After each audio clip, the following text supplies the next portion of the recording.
ಯುವ ನ್ಯೂಸ್ಗೆ ಸ್ವಾಗತ. ಇದು ನಿಮ್ಮ ಪ್ರೀತಿಯ ಸುದ್ದಿಗಳ ಡಬ್ಬಿ. ಪುಣ್ಯಕೋಟಿ ಶತಕರ್ಣಿ ದೃಶ್ಯ ಕಾವ್ಯಕ್ಕೆ ರಮೇಶ್ ಅರವಿಂದ್ ಚಾಲನೆ.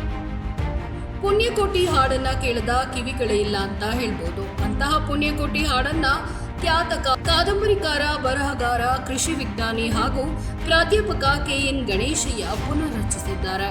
ಇದಕ್ಕೆ ಪುಣ್ಯಕೋಟಿ ಶತಕರ್ಣಿ ಅಂತ ಹೆಸರಿಟ್ಟಿದ್ದಾರೆ. ಲೆಫ್ಟಿನೆಂಟ್ ಸಂಸ್ಥೆ ಸಿನಿದಿನಿ ಕ್ರಿಯೇಷನ್ ಸಹಯೋಗದೊಂದಿಗೆ ಈ ಹಾಡನ್ನ ದೃಶ್ಯ ಕಾವ್ಯವಾಗಿ ನಿರ್ಮಾಣ ಮಾಡಿದ್ದಾರೆ. ಬಾಲು ಚಂದ್ರಶೇಖರ್ ನಿರ್ದೇಶಿಸಿದ್ದಾರೆ. ಅಜಯ್ ಶ್ರೀನಿವಾಸ ಮೂರ್ತಿ ಸಂಗೀತ ನೀಡಿರುವ ಈ ದೃಶ್ಯ ಕಾವ್ಯದ ಹಾಡನ್ನ ಮೇಘನಾ ಹಳಿಯಾಳ್, ಚಿಂತನ್ ವಿಕಾಸ್ ಹಾಗೂ ಆರವ್ ಜೋಶಿ ಹಾಡಿದ್ದಾರೆ.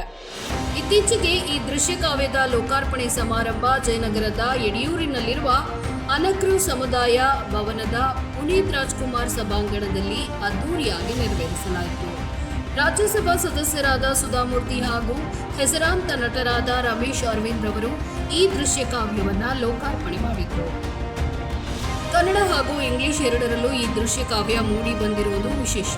ಇಂಗ್ಲಿಷ್ನ ದೃಶ್ಯ ಕಾವ್ಯಕ್ಕೆ ರಮೇಶ್ ಅರವಿಂದ್ ರವರೇ ಧ್ವನಿ ನೀಡಿದ್ದಾರೆ. ಈ ಶತಕರ್ಣಿ ದೃಶ್ಯ ಕಾವ್ಯದ ಲೋಕಾರ್ಪಣೆಯ ನಂತರ ಗಣ್ಯರು ಮತ್ತು ತಂಡದವರು ಈ ಬಗ್ಗೆ ಮಾತನಾಡಿದರು.